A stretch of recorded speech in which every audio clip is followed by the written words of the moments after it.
വിശുദ്ധ ലൂക്കോസ് എഴുതിയ സുവിശേഷം 14-ാം അധ്യായം 7 മുതൽ 11 വരെയുള്ള തിരുവചനങ്ങൾ. ക്ഷണിക്കപ്പെട്ടവർ പ്രമുഖ സ്ഥാനങ്ങൾ തിരഞ്ഞെടുക്കുന്നത് കണ്ടപ്പോൾ അവൻ അവരോട് ഉപമ പറഞ്ഞു. ആരെങ്കിലും നിങ്ങളെ ഒരു കല്യാണ വിരുന്നിന് ക്ഷണിച്ചാൽ പ്രമുഖ സ്ഥാനത്ത് കയറിയിരിക്കരുത്. ഒരുപക്ഷെ നിന്നേക്കാൾ ബഹുമാന്യനായ ഒരാളെ അവൻ ക്ഷണിച്ചിട്ടുണ്ടായിരിക്കും. നിങ്ങളെ രണ്ടുപേരെയും ക്ഷണിച്ചവൻ വന്ന് ഇവന് സ്ഥലം കൊടുക്കുക എന്ന് നിന്നോട് പറയും. അപ്പോൾ നീ ലജ്ജിച്ച് അവസാനത്തെ സ്ഥാനത്തേക്ക് പോയിരിക്കും. അതുകൊണ്ട് നീ വിരുന്നിന് ക്ഷണിക്കപ്പെടുമ്പോൾ അവസാനത്തെ സ്ഥാനത്ത് പോയിരിക്കുക. ആതിഥേയൻ വന്ന് നിന്നോട് സ്നേഹിത മുൻപോട്ട് കയറിയിരിക്കുക എന്ന് പറയും. അപ്പോൾ നിന്നോടുകൂടി ഭക്ഷണത്തിനിരിക്കുന്ന സകലരുടെയും മുൻപാകെ നിനക്ക് മഹത്വമുണ്ടാകും. തന്നെ ഉയർത്തുന്നവൻ താഴ്ത്തപ്പെടും, തന്നെ താഴ്ത്തുന്നവൻ ഉയർത്തപ്പെടും. മിശിഹായിൽ ഏറ്റവും പ്രിയമുള്ളവരെ,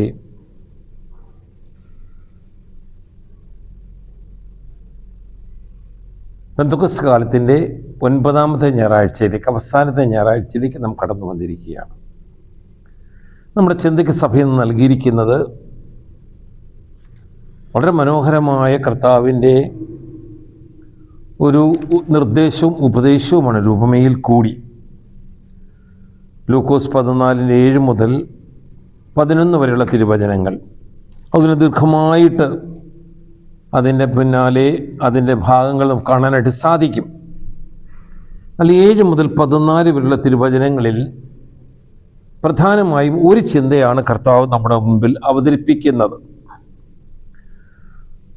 ആ ചിന്ത അവതരിപ്പിക്കാൻ വേണ്ടി കർത്താവ് നമ്മളോട് ഒരു ഉപമ പറയുകയാണ്. നമ്മെ ആരെങ്കിലും ഒരു വിവാഹത്തിന് ക്ഷണിച്ചു, അല്ലെങ്കിൽ പരിപാടിക്ക് ക്ഷണിച്ചു എന്ന് വിചാരിക്കുക. വേറെ ആരെയൊക്കെ ക്ഷണിച്ചിട്ടുണ്ടെന്ന് നമുക്കറിയത്തില്ല. നാം ക്ഷണിക്കപ്പെട്ടിട്ടുണ്ട്. അപ്പോൾ പ്രധാന സ്ഥലങ്ങളിൽ കുറേ കസേരകൾ നിരത്തിയിട്ടേക്കിരിക്കും. പലപ്പോഴും പല മീറ്റിങ്ങുകൾ നമ്മൾ കാണുന്നതാണ്. ഇവിടെ കർത്താവ് പറയുകയാണ്, നീ ക്ഷണിക്കപ്പെട്ടവനാണെങ്കിൽ പോലും നീ പോയി പ്രഥമ സ്ഥാനത്ത് കയറിയിരിക്കരുത്. അതിന് കർത്താവ് കാരണം പറഞ്ഞതാണ്, നിന്നേക്കാൾ പ്രമുഖനായ ഒരാളെ ഒരുപക്ഷേ അവൻ ക്ഷണിച്ചിട്ടുണ്ടായിരിക്കാം. അങ്ങനെ ക്ഷണിച്ചിട്ടുണ്ടെങ്കിൽ എല്ലാവരുടെയും മുൻപിൽ വെച്ച് നീ അവന് വേണ്ടി ആ സീറ്റ് എഴുന്നേറ്റ് കൊടുക്കേണ്ടി വരും. എന്നാൽ നീ മാറിയിരുന്നാൽ ഈ ക്ഷണിച്ചവൻ വന്ന് നിന്നോട് പറയും, സ്നേഹിത കയറിയിരിക്കെ, നിനക്കുള്ള സീറ്റാണിത്, പ്രമുഖ സ്ഥാനം നിനക്ക് കാണിച്ചു തരുമ്പോൾ എല്ലാവരുടെയും മുമ്പിൽ നിനക്ക് മാന്യത കിട്ടും. ഇതൊരു എക്സ്പ്ലനേഷനാണ്. എന്നാൽ ഇതിൻ്റെ തത്വം കർത്താവ് പറഞ്ഞതാണ്, തന്നെത്താൻ താഴ്ത്തുന്നവൻ ഉയർത്തപ്പെടും, തന്നെത്താൻ ഉയർത്തുന്നവൻ താഴ്ത്തപ്പെടും. ഇവിടെ ഒരു വാക്ക് തന്നെത്താൻ എന്നൊരു വാക്കുണ്ട്. നമുക്കറിയാം, നാം ഈ ലോകത്തിൽ ജനിച്ചത് നമ്മുടെ ആരുടെ ഇഷ്ടപ്രകാരമല്ല. നമ്മൾ നമ്മുടെ മാതാപിതാക്കളെ തിരഞ്ഞെടുത്തില്ല, നമ്മൾ നമ്മുടെ കുടുംബം തിരഞ്ഞെടുത്തില്ല. നമ്മുടെ ജീവിതത്തിൻ്റെ ഒന്നും നമ്മളുടെ തിരഞ്ഞെടുപ്പല്ല എന്നാണ് സത്യത്തിൽ. നമുക്കുള്ളതെല്ലാം ദൈവമാണ് തിരഞ്ഞെടുക്കുന്നത്. അതുപോലെ തന്നെയാണ് നാം ഉയർത്തപ്പെടുന്നതും നാം താഴ്ത്തപ്പെടുന്നതും. പക്ഷെ ഉയർത്തപ്പെടുവാനുള്ള ഒരു തത്വമാണ് കർത്താവ് പറഞ്ഞത്. നാം ഉയർത്തപ്പെടണമെങ്കിൽ നാം സ്വയം താഴണം. താണെങ്കിൽ മാത്രമേ നമ്മൾ ഉയർത്തപ്പെടത്തുള്ളൂ. വേറൊരു വാക്കിൽ പറഞ്ഞാൽ, ഭൂമിയിൽ മനുഷ്യനെ തകർത്ത് കളയുന്ന ഏറ്റവും വലിയ പാപം അഹങ്കാരമാണ്. അഹങ്കാരമുള്ള മനുഷ്യൻ pride goes before a fall എന്ന് ഇംഗ്ലീഷിൽ പറയും. Pride goes before a fall. അഹങ്കാരമുള്ളവൻ വീഴ്ച ഉറപ്പാ, അവന് നിലനിൽപ്പില്ല. ഒരു വിഷയം മറ്റുള്ളവരോട് ഷൗട്ട് ചെയ്യാൻ സാധിച്ചേക്കും, അവന് അഹങ്കാരം കാണിക്കാൻ സാധിച്ചേക്കും, അവൻ്റെ അധികാരം കാണിക്കാൻ സാധിച്ചേക്കും. പക്ഷെങ്കിൽ അത് കെട്ടടങ്ങാൻ പോകുന്ന ഒരു അഗ്നിയുടെ അവസ്ഥയാണ്. താഴ്മയുള്ളവരെ ദൈവം ഇങ്ങനെ ഉയർത്തും. പരിശുദ്ധ മാതാവ് പ്രാർത്ഥിച്ചു, അവൻ തൻ്റെ ദാസിയുടെ താഴ്മയെ തൃക്കൻ പാർത്തു. അവൻ ബലവാന്മാരെ സിംഹാസനങ്ങളിൽ മറിച്ചിട്ടു, താഴ്മയുള്ളവരെ ഉയർത്തി. ഇതാണ് സത്യം. ലോകത്തിൽ ദൈവം ചെയ്യുന്ന ഏറ്റവും വലിയ പ്രവൃത്തികളിൽ ഒന്നിതാണ്. അഹങ്കാരികളെ തകർത്ത് കളയുക, താഴ്മയുള്ളവരെ ഉയർത്തുക. നമുക്കൊരു വലിയ കൊടുങ്കാറ്റടിച്ചാൽ എന്താ സംഭവിക്കുന്നത്? വലിയ വലിയ മരങ്ങളൊക്കെ കടപുഴകി വീഴും, തകർന്നു വീഴും, ഒടിഞ്ഞു മറിഞ്ഞ് നാശമായി പോകും. പക്ഷേ ഈ വലിയ മരത്തിൻ്റെ ചുവട്ടിൽ നിൽക്കുന്ന ചെറിയ പുൽക്കൊടികളോടുണ്ടല്ലോ, കാറ്റ് വരുമ്പോൾ നമുക്ക് താണു കൊടുക്കും, കാറ്റങ്ങ് പോകും, അതിനൊന്നും സംഭവിക്കില്ല. വലിയ മരങ്ങൾ തകർന്നു വീഴുന്ന സ്ഥലത്ത് ഈ കൊച്ചു പുൽക്കൊടികൾ നേരെ നിൽക്കും. അതാണ് കാരണം. അവർക്ക് താണു കൊടുക്കാൻ പ്രയാസമില്ല. നമ്മൾ പണ്ട് കേട്ടിട്ടില്ലേ, താണ നിലത്തേ നീരോടൂ, അവിടെ ദൈവം തുണ ചെയ്യുമെന്നാണ്. അത് നമ്മുടെ പൂർവികന്മാർ നമുക്ക് പറഞ്ഞു തന്നിട്ടുള്ള പാഠമാണ്. താണ നിലത്തേ നീരോടൂ. മുകളിൽ നിന്ന് താഴേക്ക് വെള്ളം ഒഴുകാൻ വളരെ എളുപ്പമാണ്. താഴെ നിന്ന് മുകളിലേക്ക് വെള്ളം ഒഴുകണമെങ്കിലോ ഭയങ്കര പാടാ. അപ്പൊ ജീവിതത്തിൽ നാം പഠിക്കേണ്ട വലിയൊരു പാഠങ്ങളിലൊന്നാണ് എളിമയോടെ ജീവിക്കുക, താഴ്മയോടെ ജീവിക്കുക. ഇതെല്ലാ തലങ്ങളിലും നമുക്ക് പാഠമായി തീരും. ഭവനങ്ങളിൽ പലപ്പോഴും പല ഭവനങ്ങളിലും കലഹത്തിൻ്റെ കാരണം അഹങ്കാരമാണ്. ഭർത്താവ് വിചാരിക്കും ഞാനാണ് എല്ലാം, ഞാൻ പറയുന്നത് എല്ലാവരും അനുസരിക്കണം, ഞാൻ പറയുന്നതാണ് വേദവാക്യം.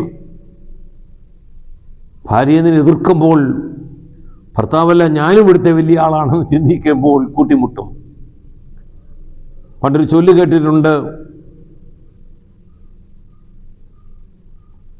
തെമ്മാടിക്കും തെമ്മാടിക്കും ഒരു വഴി, നല്ലവനക്കും തെമ്മാടിക്കും 3 വഴി, നല്ലവനക്കും നല്ലവനക്കും 4 വഴി. 2 തെമ്മാടികൾ ഒന്നിച്ചു വരാമെങ്കിൽ കൂട്ടിമുട്ടും, മാറിക്കൊടുക്കത്തില്ല രണ്ടുപേരും. എളിമപ്പെടാൻ സാധിക്കത്തില്ല, കലഹമാകും. ഒരു തെമ്മാടി ഒരു നല്ലവനുമാണെങ്കിലോ തെമ്മാടി നേരെ വരും, മറ്റവൻ മാറിക്കൊടുക്കും, 3 വഴിയാകും. നല്ലവനക്കും നല്ലവനക്കുമാണെങ്കിലോ രണ്ടുപേരും മാറിക്കൊടുക്കും, വന്ന വഴിയിൽ നിന്ന് രണ്ടുപേരും മാറിക്കൊടുക്കും, 4 വഴിയാകും. കലഹങ്ങൾ ഉണ്ടാകില്ല. താണു കൊടുക്കാൻ സാധിക്കുക, വിട്ടുകൊടുക്കാൻ സാധിക്കുക. നമ്മൾ കേൾക്കുന്ന വേറൊരു വാക്കാണ് മർക്കട മുഷ്ടി. എത്ര പേർക്ക് ഈ മർക്കട മുഷ്ടി എന്താണെന്നറിയാം? കുരങ്ങിനെ പിടിക്കാൻ വേണ്ടി, മർക്കടൻ എന്ന് പറയുന്ന കുരങ്ങാണ്, കുരങ്ങിനെ പിടിക്കുവാൻ ചെറിയ വായുള്ള കുടത്തിൽ ചക്കരയിട്ട് ആളുകൾ വെക്കും. ചക്കര വലിയ ഇഷ്ടമാണ് കുരങ്ങിന്. കുരങ്ങ് വന്ന് കൈയിട്ട് ചക്കര എടുക്കുമ്പോൾ ചക്കരയ്ക്കകത്ത് പിടിക്കും. പക്ഷേ അവൻ കൈ കുടത്തിൽ നൂരാനൊക്കത്തില്ല. ചത്താലും മർക്കടൻ കൈ വിടത്തില്ല, ചക്കര വിടത്തില്ല. എന്തു ചെയ്യും? അവനവിടെ കിടക്കും ആൾക്കാരൊന്ന് പിടിച്ചുകൊണ്ട് കൊല്ലും. ഇതാണ് മർക്കട മുഷയുടെ അവസ്ഥ. ഒരു വാശിക്കെടുത്ത് കിണറ്റിൽ ചാടിയാൽ 7 വാശിക്ക് കയറി വരാൻ സാധിക്കത്തില്ലെന്ന് പറയുകയാണ്. പ്രിയ സഹോദരങ്ങളെയും എളിമയെന്ന പുണ്യം അഭ്യസിക്കാൻ പഠിക്കണം. മനുഷ്യന് എന്താണ് അഹങ്കരിക്കാനുള്ളത്? മനുഷ്യൻ്റെ ജീവിതത്തിൽ അഹങ്കരിക്കാൻ ഒന്നുമില്ല. ഒന്നും, ഒരു ശ്വാസം മാത്രമാണവൻ. ഗലാത്യരോട് പൗലോസ് പറയും, ഞാൻ ഒന്നുമല്ലാതിരിക്കെ എന്തൊക്കെയോ ആണെന്ന് ഭാവിക്കുന്നുവെങ്കിൽ നമ്മൾ നമ്മളെ തന്നെ വഞ്ചിക്കുകയാണ്. നാം ഒന്നുമല്ലാതിരിക്കെ എന്തൊക്കെയോ ആണെന്ന് ഭാവിക്കുന്നുവെങ്കിൽ നമ്മൾ നമ്മളെ തന്നെ വഞ്ചിക്കുകയാണ്. നാം മനസ്സിലാക്കണം, നമ്മൾ ഒന്നുമല്ല. തമ്പുരാന്റെ മുമ്പിൽ ഇതാ ഞാൻ കർത്താവിൻ്റെ ദാസി എന്ന് അമ്മ പറഞ്ഞതുപോലെ നമുക്ക് പറയാൻ കഴിയണം. മറ്റുള്ളവരുടെ മുമ്പിലും പറയാൻ സാധിക്കണം, ഞാൻ ദാസനാണ്, ദാസിയാണ്. എളിമപ്പെടുവാൻ സാധിക്കണം, വിട്ടുകൊടുക്കാൻ സാധിക്കണം, ക്ഷമിക്കാൻ സാധിക്കണം, സഹിക്കാൻ സാധിക്കണം. ഏത് ജീവിത തുറയും നിങ്ങൾ എടുത്തു നോക്ക്. ഭവനത്തിൽ വിട്ടുകൊടുത്ത് നോക്ക്, ജീവിതം വിജയിക്കും. ഒരു ഓഫീസിൽ വിട്ടുകൊടുത്ത് നോക്ക്, ക്ഷമിച്ചു നോക്ക്, ജീവിതം വിജയിക്കും. ഏത് സ്ഥലത്തും തമ്പുരാനോ തന്നെ നമ്മോട് പറയുന്നത്, തന്നെത്താൻ ഉയർത്തുന്നവൻ താഴ്ത്തപ്പെടും. നമുക്ക് എന്തിനെക്കുറിച്ച് അഹങ്കരിക്കാനുണ്ട്? ആരോഗ്യത്തെക്കുറിച്ച്. ഒരു നരമ്പ് പടഞ്ഞാൽ മതി നമ്മുടെ ആരോഗ്യത്തിൻ്റെ അവസ്ഥ എന്താണ്. തലയിൽ ഒരു നരമ്പ് വെട്ടിയാൽ മതി, ഭ്രാന്ത് പിടിക്കും. ആരോഗ്യത്തിന് എന്താ വില? ഒരു വിലയുമില്ല.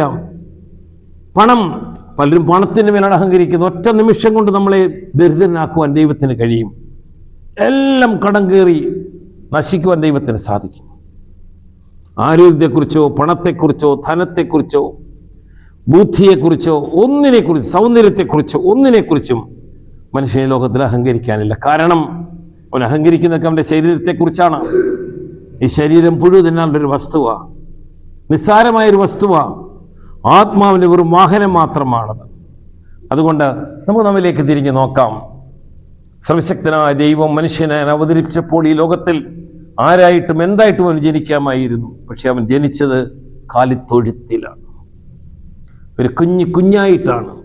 ഇത്ര നിസ്സാരനായിട്ട്, ഇത്ര നിസ്സഹായനായിട്ട് ജനിക്കുന്ന ദൈവം, സർവശക്തനായ ദൈവം, സർവവല്ലഭനായ ദൈവം, സർവമഹത്വമുള്ളവനായ ദൈവം ഒരു ശിശുവായിട്ട് കാലിത്തൊഴുത്തിൽ ജനിക്കുന്നു.